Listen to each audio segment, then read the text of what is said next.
Okay, this is the Star Trek timeline, etc., etc., etc.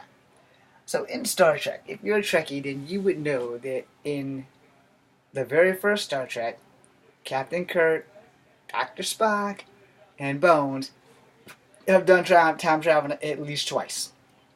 I'm pretty sure they've done it at least twice because they've had to rescue either it was Spock or they had to rescue Bones. They had to do somebody. They had to rescue somebody in Captain Kirk. They've also done it multiple times in the Marvel comics and in DC comics of the Star Trek, whichever Star Trek you choose to read. If you choose to do Marvel, they've done it. If you choose to do DC, they've both done it. But the concept of Star Trek is that if you go back in time, you could possibly alter your future, which is like when Data had that clusterfuck where all these datas were around and they had to put the thing inside the whatever cylinder it was. It's kind of like that. So Data had to say, wait, we got to calculate who is the exact Data that needs to put what in the right place at the right time. And so they did all that.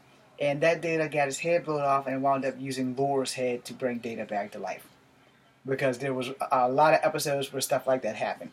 And the final episode where Data had got blowed up, they had a head of Lore, where they had Data's head that they found. Yeah, matter of fact, in one of the episodes they did use Lore, and in one episode they did use Data. I'm probably getting this all twisted up. It might have always have just been Data.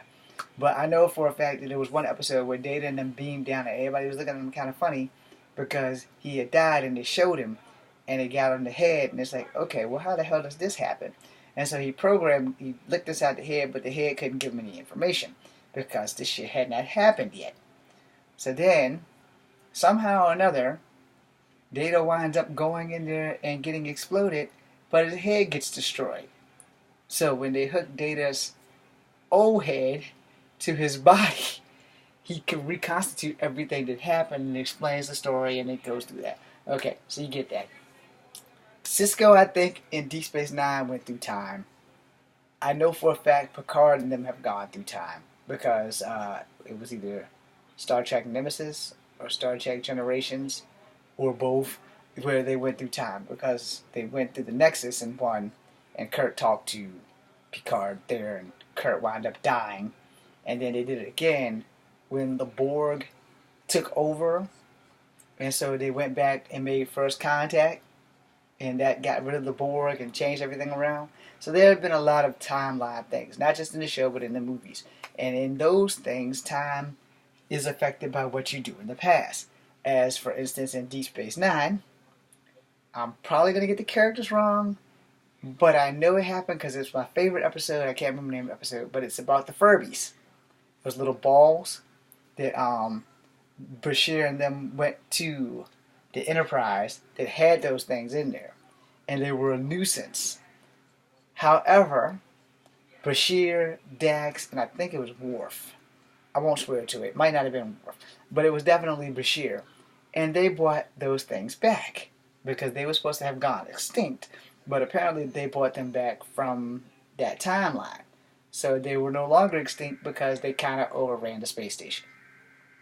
So they had to get rid of them again. But I don't think they killed them. I think they got them in some kind of control containment, something or another. But those things multiply like rabbits. So that's one of my favorite episodes, which deals with Star Trek and time. And because that was one of the episodes where Julian Bashir fell in love with his grandmother. And he said, you know, if my grandfather doesn't exist, maybe I came back in time because it was destiny for me to be my own grandfather.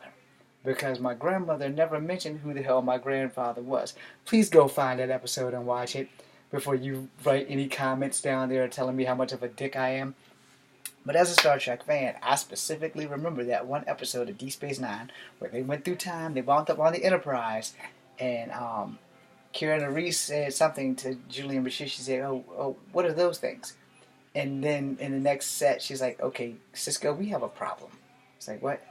These stowaways that Bashir and them brought back on their skirt has taken over the promenade. Please, I hope someone else remembers that episode. But therefore, that goes to show that sometimes in some shows, what you do in the past does affect your future.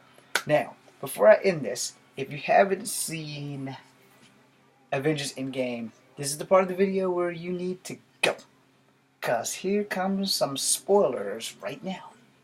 Alright, so in Endgame, I hope you guys left that didn't see it. In Endgame, there's a lot of time traveling in there, America's ass, etc. In Endgame, they said that whatever they do in the past doesn't affect the present because their futures have already happened, which is also mentioned by the Ancient One, etc., and Professor Hawk, blah, blah, blah, blah, blah.